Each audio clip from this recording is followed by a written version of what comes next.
Hello friends, welcome again. Welcome to YouTube channel of टिक्कर मराठी सरळ सेवा भरती 2025. परत एकदा स्वागत.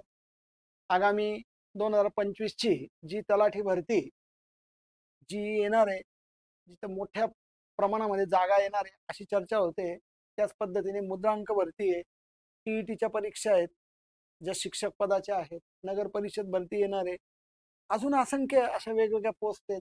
MIDCच्या परीक्षांच्या येणाऱ्या ज्या काही सरळ सेवेतर्फे भरती आहे, DMERच्या परीक्षा आहे नर्सिंगच्या वगैरे, आणि इतर सरळ सेवा परीक्षा ज्या काही आहे त्या सर्वांना जो TCS पॅटर्न आहे त्या पद्धतीचं इंग्रजी व्याकरण किंवा इंग्लिश लँग्वेजवर अतिसंभाव्य प्रश्नांचं विश्लेषण जे रोज रात्री 8 वाजता आपण करतोय, त्याच्या 6 नंबरच्या सिरीजमध्ये मी जितेंद्र अमृतकर तुमचं स्वागत करतो. या पद्धतीने आपण काही मागचे व्हिडिओज आतापर्यंत दिलेत आपल्याला 5 नंबर पर्यंतचे. हा 6वा व्हिडिओ त्याच्यातला. तुम्ही आतापर्यंत व्हिडिओ वॉच केले नसतील तर ते नक्की करा, म्हणजे त्याच्यातली तुम्हाला काही सिरीज या ठिकाणी लक्षात येईल. आणि अशाच पद्धतीने तुम्ही हे व्हिडिओ वॉच करा, चॅनलला सबस्क्राईब करा. येत आता सांगायची गरज नाही विद्यार्थी मित्रांनो, जे योग्य आहे त्या योग्य गोष्टी तुम्ही नक्की करा.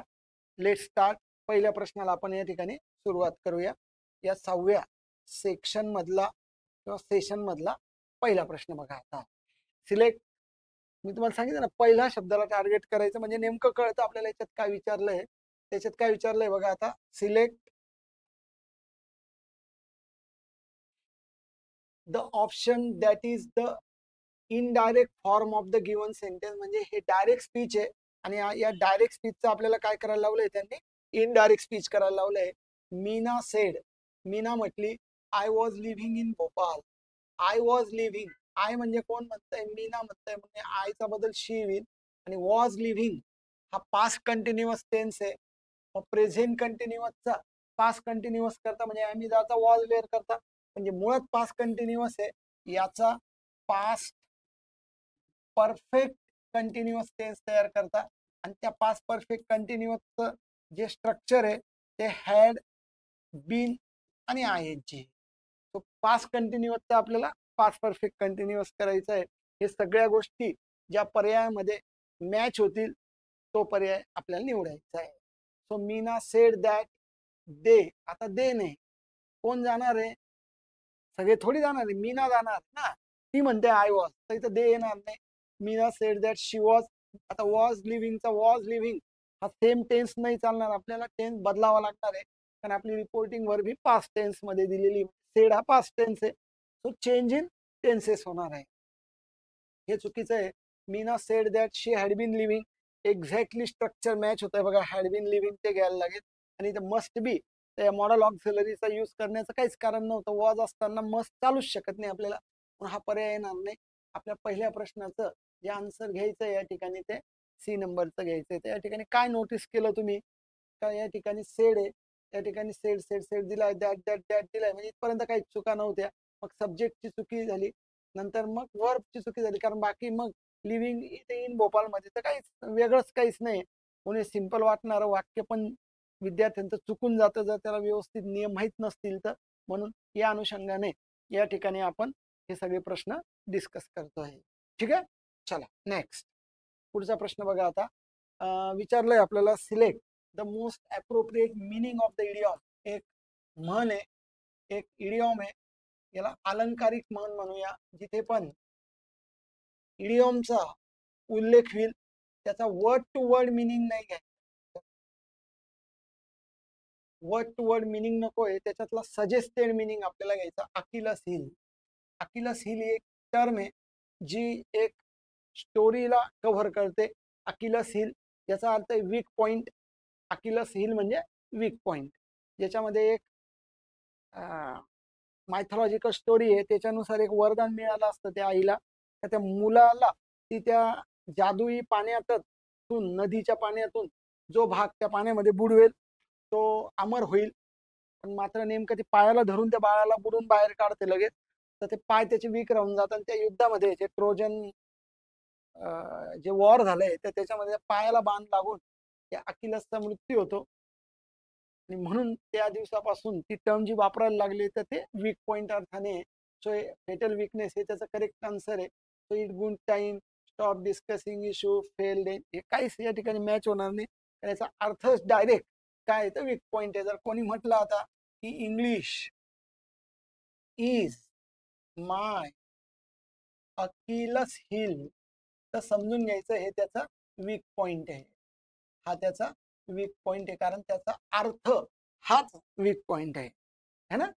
असं आहे, अशा अनेक टर्म्स आहे त्या तुम्हाला वेळोवेळी लक्षात घ्यायला लागतील. जसं प्रोक्रॅस्टिनेटिंग शब्द होता बघा 5व्या व्हिडिओमध्ये, ज्याचा अर्थ डिले होता. तर त्या डिलेला, त्याच पॉलिसीला फॅबियन पॉलिसी असं म्हटलं जातं बघा, म्हणजेच डिलेइंग पॉलिसी. तर हा पण एक शब्द जाता जाता लक्षात ठेवायचा आहे का डिले डिले करत जाणं म्हणजे फॅबियन पॉलिसी. तर अशा काही टर्म्स आहे ज्यांचा अर्थ फिक्स आहे आणि जे अशा प्रचलित भाषेमध्ये आलेले, खास करून इंग्लिश भाषेमध्ये आलेले आहे. तर या पद्धतीने तुम्ही हा प्रश्न, हा पॅटर्न लक्षात घेण्याचा प्रयत्न करा आणि अशा असंख्य फ्रेजेस, असंख्य वर्ड्स, अँटोनिम, सिनोनिम साठी लक्षात ठेवण्याचा प्रयत्न करा, जेणेकरून मग तुम्हाला परीक्षेच्या दिवशी सोपं जाईल विद्यार्थी मित्रांनो. आणि ही काही एका दिवसात घडणारी घटना नाहीये, त्याला पुन्हा पुन्हा पुन्हा प्रयत्न करावा लागेल. इथे विचारलंय आता अँटोनिम, पाहिल्याबरोबर लक्षात येते आपल्याला का विरुद्धार्थी किंवा अपोजिट वर्ड या ठिकाणी विचारलेला आहे. अपोजिट वर्ड या ठिकाणी विचारलं आहे. बिनाईन शब्द आहे, तर बिनाईनचा अर्थ माहित नसेल तर मग खेळ संपून जाईल. आणि बिनाईनचा अर्थच माहित नाही तर विरुद्ध अर्थ काय करणार तुम्ही. म्हणून काही शब्द हे आवर्जून तुम्हाला पाठ करायचे, लक्षात ठेवायचे, पुन्हा पुन्हा वाचायचे. तर बिनाईनचा अर्थ आहे सॉफ्ट, सॉफ्ट नेचर, सौम्य, सॉफ्ट, अगदी सॉफ्ट, हा एकदम नरम स्वभावाने, साधारण अशा पद्धतीचा जो व्यक्ती आहे, किंवा काइंड हार्टेड, काइंड हार्टेड है ना, डोसाईल. बघा हे असे त्याचे अर्थ आहे, जे सौम्य, सॉफ्ट आहे. आता याच्या अपोजिट जर घ्यायचं असेल तर इनोसंट घेतला तर हा त्याला समानार्थी होईल, हा चालणार नाही. हार्मफुल, हा हार्मफुल चालेल, कारण की हा जो व्यक्ती आहे ना हा सौम्य आहे, म्हणजे हा हार्मलेस आहे, लक्षात घ्या. हा कोणाला त्रास देत नाही आणि हा त्रासदायक असतो, उपद्व्यापी असतो. म्हणून अपोजिट म्हणून तो तुम्हाला घ्यायला लागेल. तर 3 नंबरचं उत्तर तुम्ही हे बी नंबरचं घेऊन घ्या. बाकीचे पर्याय पाहू. इनऑफेन्सिव्ह, इनऑफेन्सिव्ह म्हणजे बिनाईन आहे, समानार्थी झाला तो. इनऑफेन्सिव्ह म्हणजे काही उपद्रव करत नाही, काही त्रास देत नाही. सेफ म्हणजे सुरक्षित, तर त्याचा काही मिनिंग पुढे मॅच नाही होते. तर आपल्याला या ठिकाणी बी नंबरचा पर्याय म्हणजे पर्याय क्रमांक 2 या ठिकाणी फायनल करायला लागेल. प्रश्न जर आपल्याला 3 नंबरचा जर सोडवायचा असता तर. क्लिअर. चला नेक्स्ट पुढच्या प्रश्नाकडे जाऊ. बघा आता पुढच्या प्रश्नामध्ये आपल्याला दिलेलं आहे की select the word which means the same as the group of words. म्हणजे या 6 नंबरच्या सेशन मध्ये आपण थोडं व्होकॅब्युलरीवर जोर दिलेला आहे. मागच्या 5 नंबरच्या याच्यामध्ये आपण, किंवा मागच्या याच्यामध्ये आपण ग्रामरवर म्हणा किंवा इतर सेक्शनवर पण आपण वाक्यरचनेवर जोर दिलाय. तर असा बॅलन्स करण्याचा प्रयत्न करतोय. तर इथे आपण थोडं व्होकॅब्युलरीला कव्हर करूया. त्याच्यामध्ये एक वन वर्ड सबस्टिट्यूट आहे. थोडक्यामध्ये हा जो टॉपिक आहे विद्यार्थी मित्रांनो, हा वन वर्ड सबस्टिट्यूट आहे. म्हणजे थोडक्यामध्ये या ठिकाणी या पूर्ण शब्दांकरता एकच एक शब्द द्यावा लागेल. A small group of people, एक कमी लोक आहेत, थोडे लोक आहेत, हॅव्हिंग कंट्रोल ऑफ कंट्री और ऑर्गनायझेशन. एखादी संस्था, एखादी संस्था किंवा एखादा देश जर थोडे लोक मिळून चालवत असतील तर त्या शासन पद्धतीला काय म्हणतात, त्या गव्हर्नमेंटच्या चॅनलला काय म्हणतात. तर या पद्धतीचा हा प्रश्न विचारलेला आहे. तो government is ruled by few people और small group of people.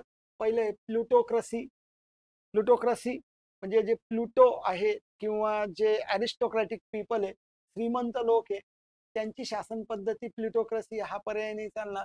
Secular म्हणजे सार्वभौम आहे, म्हणजे ज्याच्यामध्ये कुठल्याही धर्माला विशिष्ट प्रकारचं काही वेटेज नाहीये, सर्व धर्म समभाव. पण मग याच्यात थोडेसेच लोक असा अर्थ सांगताय, हे पण नाही चालणार.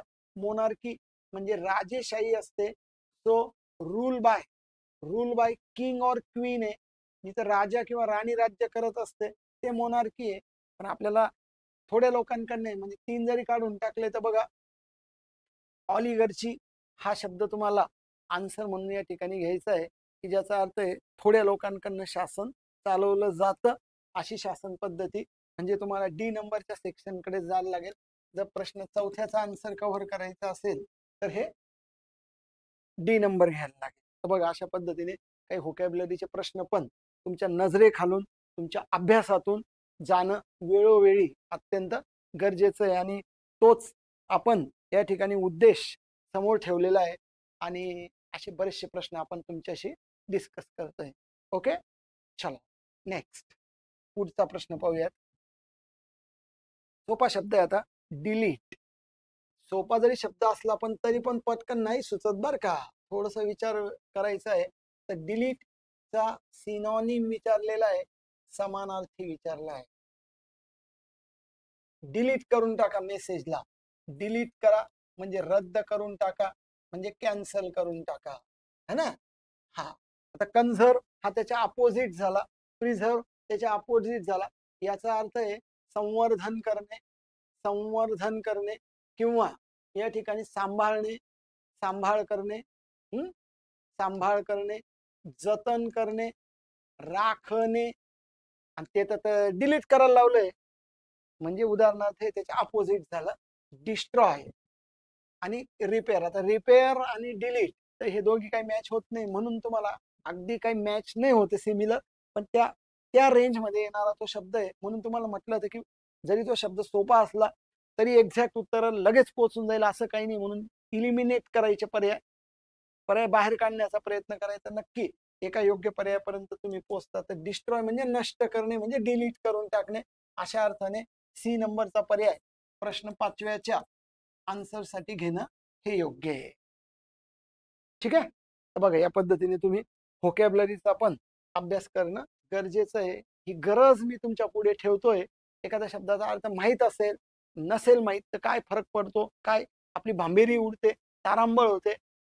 आणि जर शब्दाचा अर्थ माहीत असेल तर कसं रिलॅक्स वाटतं त्यावेळेला, हेच मी तुम्हाला दाखवतोय आणि गरज तुम्हाला दाखवतोय की तुमची व्होकॅब्युलरी तुमच्यासाठी फार महत्वाची आहे. व्होकॅब्युलरी सेक्शनवर अजून काही लेक्चर्स आपले होतील का, तर आपण ते पुढच्या काही दिवसांमध्ये घेणार आहे, ज्याच्यामध्ये आपण सेक्शन वाईज जाणार आहे.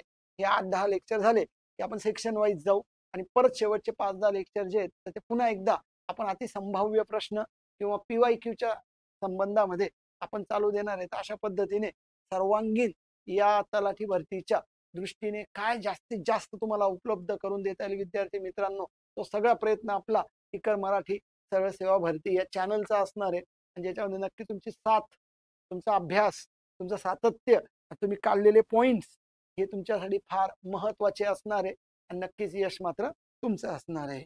ठीक आहे, select the correctly spelled word.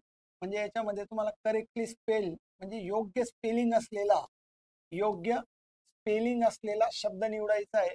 अकमोडेट शब्द आहे, तर अकमोडेट जर समजा तुम्हाला लिहायची कुठे जर मुभा असेल, परवानगी असेल, पेज मिळत असेल तर तिथे ते लिहून बघा, नाहीतर मग मात्र वाचून बघा. बघा अकमोडेट ACCOMODATE हे करेक्ट वाटतंय. ACCO इथे एकच एम आहे, ACCOMMOTT हे तर गलत आहे सगळं. ठीक आहे, चला त्या पद्धतीने तुम्हाला 6 नंबरच्या आन्सर पर्यंत पोहोचायचं असेल तर आपल्यासाठी जो पर्याय या ठिकाणी करेक्ट स्पेलिंगच्या दृष्टिकोनातून जो विचारात घ्यायचा होता तो बी नंबरचा आहे.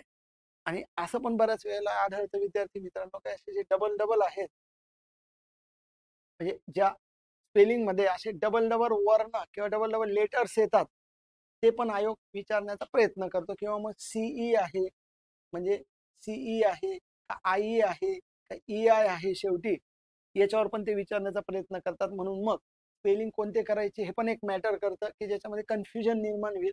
आणि अनेक स्पर्धा परीक्षांच्या उपलब्ध असलेल्या पुस्तकांमध्ये शेवटी किंवा कुठेतरी स्पेलिंगचा एक सेक्शन दिलेला असतो. नक्कीच तो करा, परीक्षेच्या दृष्टीने नक्की फायदा होईल. ठीक आहे, चला नेक्स्ट पुढचा प्रश्न बघा आता 7 नंबरचा. अँटोनिम पुन्हा एकदा या ठिकाणी विचारलेला आहे. अँटोनिम, अँटोनिमचा अर्थ घ्यायचा आपल्याला विरुद्धार्थी, है ना. अँटोनिमचा घ्यायचा आपल्याला अपोजिट.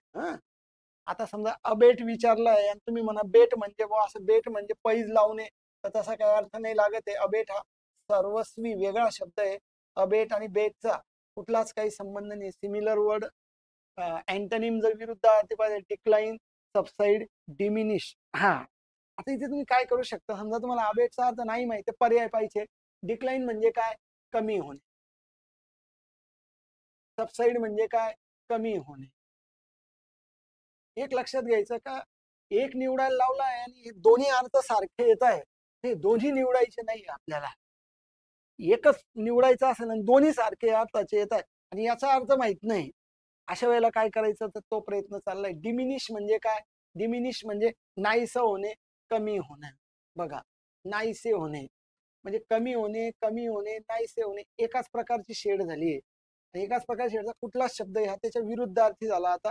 कारण इंटेन्सिफाय म्हणजे वाढविणे, इंटेन्सिफाय म्हणजे ग्रो करणे, ग्रो करणे म्हणजे एनलार्ज करणे, वाढवणे, तीव्रता वाढवणे. आणि जो दिलेला शब्द आहे विद्यार्थी मित्रांनो, त्याचा अर्थ या तिघांना मॅच होणार आहे.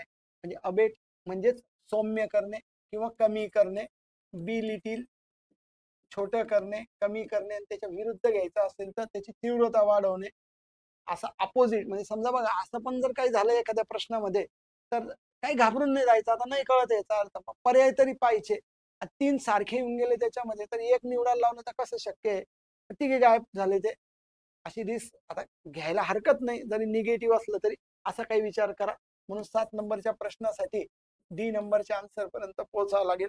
पण तुम्हाला एक क्लिअर सल्ला आहे का, तुम्ही शब्द पाठ करा, स्पेलिंग लक्षात घ्या, वेळोवेळी करा, दररोज करा, एका साईडला लिहा, सिमिलर वर्ड लिहा, अपोजिट वर्ड लिहा, आणि नक्कीच मग त्या दिशेने प्रवास आपला योग्य होईल.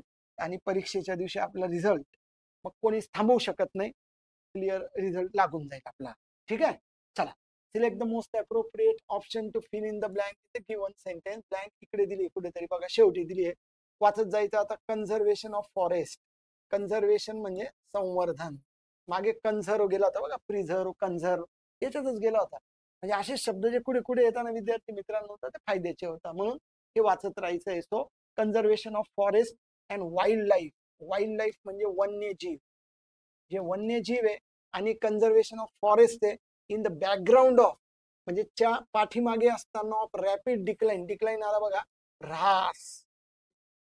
ऱ्हास म्हणजे नष्ट होणे. इन वाईल्ड लाईफ पॉप्युलेशन म्हणजे पाठीमागे जे आहे, तर in the wild, in wild life population and forestry has become, म्हणजे जिथे कन्झर्वेशन ऑफ फॉरेस्ट आहे आणि wild life in the background असताना, हे इतकं असताना त्याचा रॅपिड डिक्लाइन असताना, म्हणजे एका बाजूला या ठिकाणी फॉरेस्टचा ऱ्हास होत असताना, फॉरेस्ट नष्ट होत असताना, in the population and forestry has become, आणि वाईल्ड लाईफ अँड फॉरेस्ट्री च्या याच्यामध्ये कन्झर्वेशन ऑफ फॉरेस्ट है ना.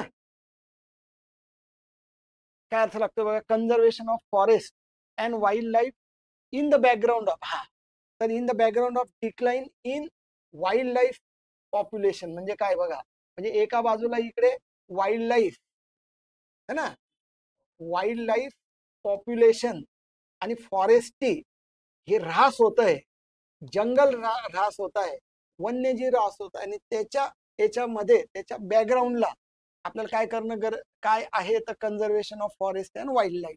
या दोन गोष्टी आपल्याला करणं इसेन्शियल आहे, म्हणजे गरजेचे आहे. करेक्ट, हेच घ्यायला लागेल, कारण ते नेसेसरी आहे, गरजेचे. कशाच्या बॅकग्राऊंड मध्ये, तिथे वाईल्ड लाईफ आणि फॉरेस्ट ऱ्हास होत आहे, त्या बॅकग्राऊंड मध्ये conservation of forest and wild life हे संवर्धन करणं. हे अनोईंग म्हणजे त्रासदायक नाही आहे, अनोईंग म्हणजे त्रासदायक नाही आहे, बेनिफिशियल म्हणजे फायद्याचं आहे, फायद्याचं नाही ते गरजेचं आहे. पहिली गोष्ट फायदा नंतर होईल, आणि एक्सपेन्सिव्ह म्हणजे महागडे, तर स्वस्त आणि महाग असा काही हिशोब त्याच्यामध्ये मानलेला नाही. त्याच्यामुळे आपल्याला या आन्सरसाठी जर पोचायचं असेल तर करेक्ट आन्सर जे आहे तर ते 1 नंबरचं म्हणजे ए नंबर घ्यायला लागेल. सो क्वेश्चन 8 च्या आन्सरसाठी मात्र जे पोचायचं आहे तर ते आपल्याला ए पोचायचं आहे, इसेन्शियल. क्लिअर, या पद्धतीने तुम्ही विचार करायला हरकत नाही. नेक्स्ट बघा, कॅलॉस. आता कॅलॉसचा अर्थच माहिती, मग काय करणार, आता त्यांनी विचारलंय सिनॉनिम सांगा, त्याचा समानार्थी सांगा. म्हणजे मी तर असाच विचार करतो की तुम्हाला समजा या शब्दाचा अर्थ माहित नसेल तर त्यावेळेला तुम्ही काय करणार. कॅलॉस तुम्हाला दिलेला आहे. काय करणार मग आता बघा, चॅरिटेबल. चॅरिटेबल म्हणजे एखादी गोष्ट चॅरिटेबल जी केली जाते, एखादी गोष्ट जी मोफत दिली जाते किंवा एखाद्याच्या माध्यमातून दिली जाते तर चॅरिटेबल आहे. कंपॅशनेट म्हणजे दयाळू, सहानुभूतीपूर्वक. ठीक आहे. मर्सिलेस म्हणजे निर्दयी, म्हणजे हा दयाळू आहे तर हा निर्दयी आहे, हे अपोजिट आहे, लक्षात घ्या. टेंडर, टेंडर म्हणजे नाजूक, नाजूक आहे. चॅरिटेबल म्हणजे दुसऱ्याला मदत करणारा. मग जर तुम्ही याची शेड पाहिली समजा, तर हा मदत करणारा हा पॉझिटिव्ह आहे, दयाळू हा पॉझिटिव्ह आहे, टेंडर हा पॉझिटिव्ह आहे, आणि एकटा निर्दयी है ना, निर्दयी हा व्यक्ती हा थोडासा अपोजिट होतोय. म्हणजे तर हे दोघं तिघं विचार केले तर हे एका सारख्या रेंज मध्ये आहेत. आणि आपला सिनॉनिम एकच विचारला आहे त्यांनी, आणि कॅलॉसचा अर्थ पाहिला तर मग तो निर्दयी आहे असा बाहेर येतो. हा एक गेसवर्क आहे, लक्षात घ्या. शेवटी शब्द असणं, माहीत असणं तुम्हाला अत्यंत गरजेचं आहे. कॅलॉसचा अर्थ आहे की जो निर्दयी प्रकारचा आहे है ना, निर्दयी आहे त्या प्रकारचं जर असेल है ना, तर आपल्याला तो मर्सिलेस हा पर्याय या ठिकाणी कव्हर करायला लागेल. ठीक आहे. तर निर्दयी मराठीत पाहतो मी कसं आहे, निर्दयी है ना, निर्दयी. ठीक आहे, चला. मर्सिलेस या पद्धतीने तुम्ही मराठीचा अभ्यास करा तुम्ही, काना मात्रा वेलांटीचा. चला, ओके.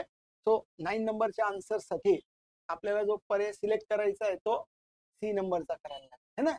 तर बघा, synonyms, antonyms, one word substitute या सगळ्या गोष्टी तुम्हाला परीक्षेच्या दृष्टीने महत्वाच्या ठरणार आहे, आणि त्याच्यावर तुम्हाला 100% विचार करायचा आहे. ठीक आहे. चला, next. Identify the segment. Segment म्हणजे भाग, पार्ट. असा पार्ट तुम्हाला ओळखायचा आहे in the given sentence which contains the grammatical error. पूर्वी सांगितल्याप्रमाणे हा स्पॉट एररचा प्रश्न आहे, आणि जो फिक्स हमखास येणाऱ्याच टॉपिक पैकी spot error, Shubham as well as his colleagues हा सब्जेक्ट वर्ब एग्रीमेंटचा टॉपिक आहे. आता तुम्हाला लक्षात घ्यायचं, Shubham as well as his colleagues आणि were working on the project. बघा, साधं सिंपल वाक्य आहे. आता याच्यामध्ये हा जो ॲज वेल एज शब्द आहे हा व्हेरी क्रुशल आहे, हा निर्णायक आहे, जो तुम्हाला या ठिकाणी योग्य उत्तरापर्यंत पोहोचेल. ॲज वेल एजचा अर्थ होतो तसेच. Shubham as well as his colleague, as well age सारखे काही शब्द आहे, इन ॲडिशन टू म्हणजे त्याप्रमाणे, रादर दॅन असे जर काही शब्द असतील, with, along with, together with, या शब्दांनी किंवा या लिंकर्सने जर दोन शब्द जोडले असतील, दोन सब्जेक्ट जोडले असतील, तर येणारी व्हर्ब ही पहिल्या सब्जेक्ट प्रमाणे ऍग्री होते. लक्षात घ्या, पहिल्या सब्जेक्ट प्रमाणे. म्हणजे Shubham as well as his colleagues, Shubham तसेच त्याचे कलिग्स, सहकारी. तर शुभमला कन्सिडर करून आपल्याला इथं वेअर हा चुकीचा आहे, लक्षात घ्या, कारण वेअर प्लुरल आहे, तर शुभम हा सिंग्युलर सब्जेक्ट आहे. तर आपल्याला वेअर जो प्लुरल आहे त्याच्या ऐवजी तो नको पाहिजे, आपल्याला घ्यायला लागेल वॉज जो सिंग्युलर आहे, वॉज जो सिंग्युलर आहे. आपल्याला पर्याय दिले शुभम ॲज वेल एज, याला काही प्रॉब्लेम नाही, हिज कलिग्सला प्रॉब्लेम नाही. इथे 100% प्रॉब्लेम आहे. जो प्रॉब्लेम आहे तो एरर आहे. एरर म्हणून आपल्याला निवडायचं असेल तर सी नंबर निवडायला लागेल, नो एरर नाही चालणार. म्हणून 10 नंबरच्या प्रश्नाचं आन्सर फाइंड आउट करताना आपल्याला सी नंबरचा पर्याय डन करायला लागेल. सी डन केला म्हणजे फायनल. ठीक आहे. तर बघा, असा ओव्हरऑल वेगवेगळ्या टॉपिकला एका सेटमध्ये जवळपास 15 प्रश्न आपण डिस्कस करतोय, जेणेकरून पूर्ण सिलेबस कसा असेल, कोणत्या कोणत्या टॉपिकवर जास्त वारंवार प्रश्न आलेले हे पण तुम्ही आयडेंटिफाय करावं. नंतर मग आपण टॉपिक वाईज जाणार आहे, आणि मग पुन्हा एकदा आपण असे पुन्हा प्रश्न घेणार आहे. असा एक बॅलेन्स आपण या ठिकाणी करण्याचा प्रयत्न करतोय. चला, नेक्स्ट. 11 नंबरचा प्रश्न एवढा मोठा आला समजून घ्यायचं, तर हा जंबल डप आहे. याच्यावर पण प्रश्न येतील. एक तर जंबल डप पॅरेग्राफवर येतील, नाही तर जंबल डप सेंटेन्सवर येतील. सेंटेन्स म्हणजे एका सेंटेन्सचे 4 तुकडे केले, ते पण आपण मागच्या वेळेला पाहिले. आता पण थोडंसं कठीण असू शकतं एखाद्या विद्यार्थ्यासाठी. जंबल डप पॅरेग्राफ 4 वाक्य वाचायचे पटापट. बघा, Sikandar Shah established a fair system of administration and founded the historical city of Agra. फाउंडेडचा अर्थ घ्यायचा, त्याने स्थापन केलंय एक ऐतिहासिक शहर त्यांनी स्थापन केलं आग्रा. त्याचं नाव होतं सिकंदर शहा. पहिलं वाक्य. Next. His empire extended from Punjab to Bihar. आग्र्याला त्यांनी ते स्थापन केल्यानंतर त्याचं ते वाढलंय सगळं, फ्रॉम पंजाब टू बिहार पर्यंत गेले. And he also signed a treaty. त्याने एक तह त्या ठिकाणी केला आहे with the ruler of Bengal Alauddin Husain Shah. याच्याशी त्याने तह केला. कोणी तह केलाय तर या सिकंदर शहाने. कोणाशी तर अलाउद्दीन हुसेन शहाशी. Next. Due to the death of Bahlul लोढीच्या मृत्यूनंतर इन जुलै 1489 ही घटना दिलेली. त्याच्या मृत्यूनंतर his son Nizam Khan succeeded him. Succeeded म्हणजे तो त्याच्यानंतर गादीवर बसलाय under the title Sikandar Shah. म्हणजे सिकंदर शहा या नावाने जो निजाम शहा व्यक्ती होता, सिकंदर शहा खान, निजाम खान, तर तो सिकंदर शाह नावाने त्याच्या वडील बहलुल लोधी यांच्या मृत्यूनंतर गादीवर बसला. आणि मग सिकंदर शाह इस्टॅब्लिश. शेवटी तो पहिले गादीवर बसणार आणि मग स्थापना करणार. म्हणजे नॅचरली सी नंबर नंतर ए नंबरचं वाक्य येणार आहे. सी नंबर नंतर ए नंबरचं वाक्य येईल. आता हे ए नंतर सी आहे हे वाचायचं नाही. सी नंबर नंतर ए नंबर येईल हे वाचायचं नाही. सी नंतर ए येईल. म्हणजे तुमचे आता दोन पर्यायांपैकी तुम्हाला एक पर्याय घ्यायला लागेल. ही टर्न. आता हिने पहिलं वाक्य कधीच येणार नाही, लक्षात घ्या. हिने पहिलं वाक्य कधीच येणार नाही. हे डी वाक्य ऑलरेडी केलंय कारण ते प्रोनाऊनने चालू होत आहे. हिज एम्पायर म्हणजे त्याचं एम्पायर वाढलं होतं. म्हणजे कोणाचं?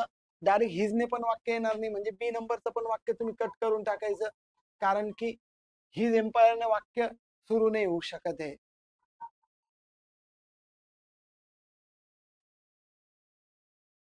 काय येईल बघा आता या ठिकाणी. पण ठीक आहे, अजून तर आता ते दोन पर्याय आपण खोलले, पण आता चारी चारी पण नाही गायब करता येणार. ठीक आहे, थोडा विचार करू आपण. थोडी कनेक्टिव्हिटी घेण्याचा प्रयत्न करतोय. पण चौथं वाक्य बाकी. आता he turn out to be the most capable ruler of the Lodi dynasty.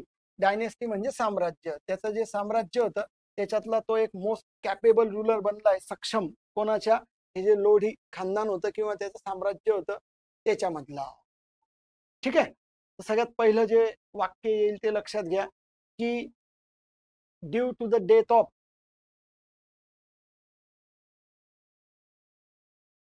बहलुल Lodhi in July 1489 his son Nizam Khan succeeded him under the title of Sikandar Shah.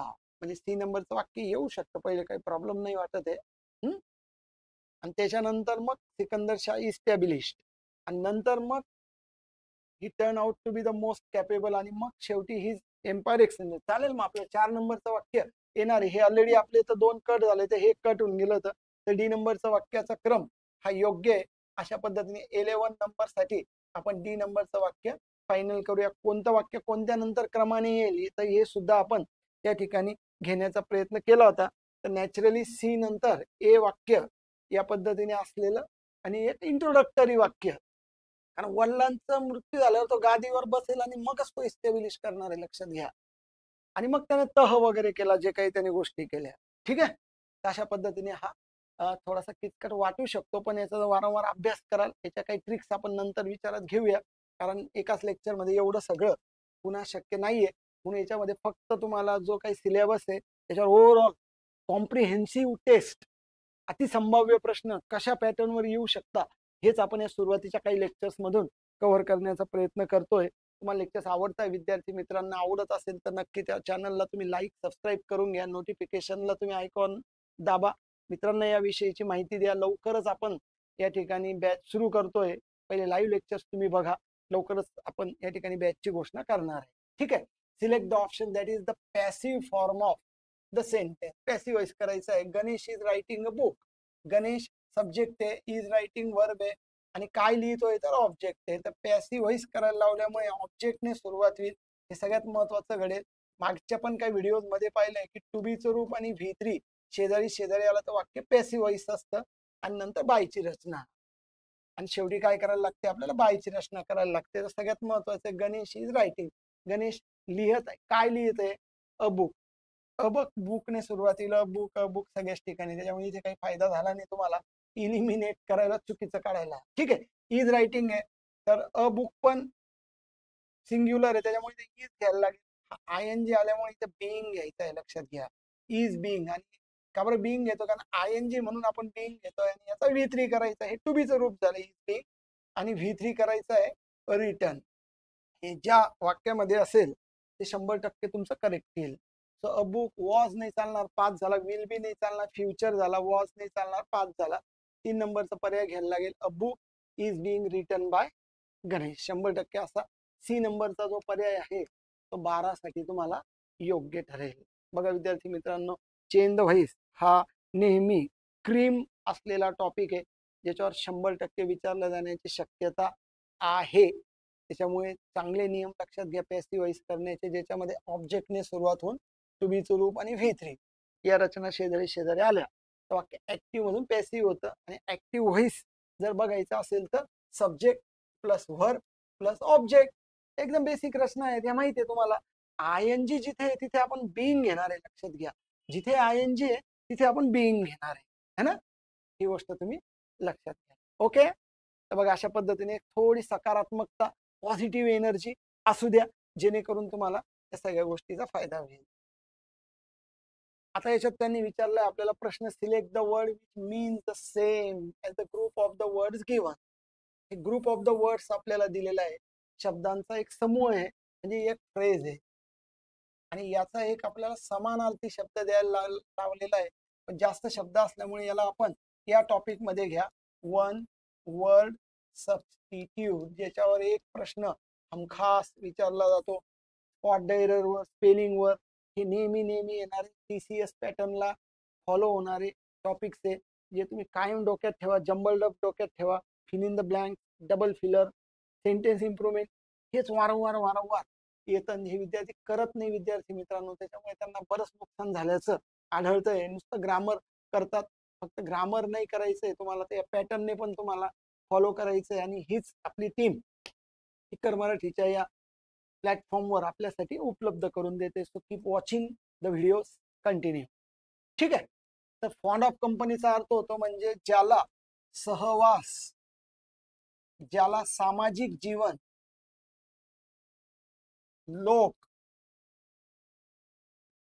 यांच्याशी कॉन्टॅक्ट करायला आवडतं, त्यांच्याशी संबंध ठेवायला आवडतात, त्यांच्याशी बोलणं चालणं करायला आवडतं.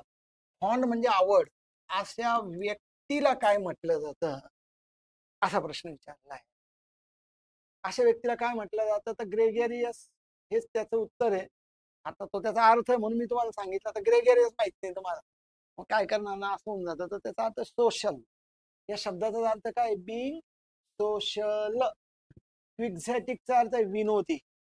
क्विक्झॅटिक म्हणजे विनोदी, विनोदी म्हणजे कॉमिक, हा चालणार नाही. नोटोरियस म्हणजे कुप्रसिद्ध, कुप्रसिद्ध म्हणजे वाईट कार्याकरता प्रसिद्ध. इल फेमस किंवा फेमसच्या विरुद्ध, फेमसच्या विरुद्ध नोटोरियस. कन्झ्युमेट म्हणजे खाणे किंवा ग्रहण करून टाकणे. मग कन्झ्युमेट तर ही व्हर्ब झाली, आपल्या त्या व्यक्तीबद्दल बोललेलं आहे, ज्याला कंपनी म्हणजे सहवास आवडतो, लोक आवडतात, तर ते ग्रेगेरियस असा एक शब्द या ठिकाणी कव्हर करून टाकायचा. जे आन्सर मात्र ए तुम्हाला घ्यायला लागेल. जर 13 नंबरचं काही प्रश्न तुम्हाला फायनल करायचा असेल तर तो आपण सी नाही ए नंबरचा कव्हर करा आणि त्याला फायनल करायचं. हे पण पहा, हडबड गडबड मध्ये एचा सीचा ए नका करा. व्यवस्थित परीक्षेला फायनल करायचंय क्लिक करताना, किंवा काय गोल करायचा, जी परीक्षा ज्या पद्धतीने असेल, TCS झालं तर क्लिक करायला लागेल, त्या पद्धतीने तुम्ही या सगळ्या गोष्टी लक्षात ठेवा. ओके, चला पुढचा प्रश्न बघा आता. Select the most appropriate option to fill in the blank in the given sentence. एक वाक्य दिलेलं आहे, त्याच्यामध्ये तुम्हाला फिल करायला लावला एक शब्द, आणि व्हेन, व्हॉट, हाऊ आणि इफ हे कंजंक्शन आहेत सगळे विद्यार्थी मित्रांनो. हे सगळे काय दिसत आहे आपल्याला, कंजंक्शन आहे, जे या ठिकाणी आपल्याला जोडायचे. आणि योग्य कंजंक्शनवर किंवा योग्य त्या कनेक्टरवर जर काही प्रश्न आला तर तोही आपल्याला या ठिकाणी व्यवस्थित कव्हर करता आला पाहिजे, समजला पाहिजे. त्याच्यामुळे वाक्य पहिल्यांदा वाचणं हीच एक अट आहे. So India's IT revolution, revolution म्हणजे क्रांती. भारताची जी IT क्षेत्रामधली जी क्रांती आहे is a striking instance. Striking म्हणजे स्पष्ट असा या पद्धतीचा एक उदाहरण आहे, दाखला आहे of dash the importance of human capital, म्हणजे मानवी resource has come to acquire a higher position than that of material, plant and machinery. थोडं वाक्य कठीण आहे, इकॉनॉमिक्सच्या लेव्हलचं वाक्य, पण तरी वाचायचं मित्रांनो, सोडून नाही द्यायचं. आता सोडून दिलं तर माग चालला जाईल त्या दिवसाचा, प्रयत्न करायचा. बघा पुन्हा एकदा वाचून समजून घ्यायचं. So India IT revolution is a striking instance, एक स्पष्ट उदाहरण आहे of dash the importance of human capital has come to acquire. So इथे काय घ्यायला लागेल, व्हेन. व्हेन तर काही टाइम नाही याच्यामध्ये. व्हॉट द इम्पॉर्टन्स ऑफ येणार, how the importance of human capital has come to acquire, कशा पद्धतीने झालेले आहे. इफचा अर्थ जर होतो, तो अर्थ काही इथे लागत नाही. त्याच्यामुळे तुम्हाला याच्या उत्तरासाठी सी नंबरच्या पर्यायाला जायला लागेल, 14 नंबर. म्हणजे त्याचा अर्थ झालाय की इंडियाचं जे IT रिव्होल्युशन आहे, जे IT मध्ये औद्योगिक क्षेत्रात किंवा त्या इन्फॉर्मेशन टेक्नॉलॉजीमध्ये होणारी जी ती क्रांती आहे, इज अ स्ट्रायकिंग इन्स्टन्स, एक स्पष्ट असं उभरून येणारा उदाहरण आहे of how the importance of human capital has come to acquire. Human capital कशा पद्धतीने how acquire a higher position than that of material, plant and machinery, त्याच्यापेक्षा हायर पोझिशनला कशा पद्धतीने ते जात आहे, हे या ठिकाणी सांगण्याचा उद्देश आहे. म्हणून पर्याय क्रमांक C14 हे तुम्हाला आन्सर कव्हर करायला लागेल 14 साठी. ठीक आहे, चला शेवटचा प्रश्न आहे अर्थातच 15 नंबरचा. बघू याच्यात काय विचारलंय. Select the most appropriate meaning of the idiom. Idiom वर पण नेहमी प्रश्न येतात. तुम्हाला सांगितलंय शब्दशः अर्थ घ्यायच्या सोबत अजून काही याच्यामध्ये सजेस्ट होतंय का, काही सजेस्टेड मिनिंग करण्याचा प्रयत्न येतोय का. म्हणजे बोल्ड मध्ये दिलेलं वाक्य वाचायचं. मेनी स्टुडंट्स केम फ्रॉम, अनेक विद्यार्थी आलेले आहेत फ्रॉम फार अँड वाईड. फार अँड वाईड म्हणजे दूरवरून, दूर दूरवरून आलेले आहेत. टू परस्यू, परस्यू म्हणजे पाठलाग करणे, परस्यू म्हणजे काहीतरी मिळवण्याकरता आलेले देअर एज्युकेशन इन पुणे. आपल्याला माहिती आहे पुणे एज्युकेशन हब आहे. त्याच्यामध्ये अख्ख्या महाराष्ट्रातून का मी तर म्हणतो अख्ख्या भारतातून लोक त्या ठिकाणी शिक्षणासाठी येत आहेत. So many students came from far and wide, दूर प्रांतांवरनं या ठिकाणी मुलं पुण्याला शिक्षण मिळवण्यासाठी, कोर्स घेण्यासाठी किंवा अभ्यासासाठी येत असतात. सो फार अँड वाईडचा अर्थ विचारलाय. So many students came from far and wide means to do something pointless, काहीतरी बिनकामाचं करायला येतात असा अर्थ येईल त्याचा, अजिबात नाही. Getting a good start is important, सुरुवात जर चांगली झाली तर छान होतं म्हणून फार अँड वाईडचा अर्थ लागतोय, अजिबात नाही. There is always a cost to do something, काहीतरी किंमत मोजावी लागते म्हणून पुण्याला लोक जात असतात, अजिबात नाही. फार अँड वाईडचा अर्थ विचारला ना, दूरवरून म्हणजेच फार ऑफ प्लेसेस. तर फार फार पण मॅच होणारा होता, परंतु काही वेळेला मुलाला वाटतं त्याला इथं फार लिहित आहे म्हणजे काही बरोबर नाही येणार मग, पण तसं नसतं.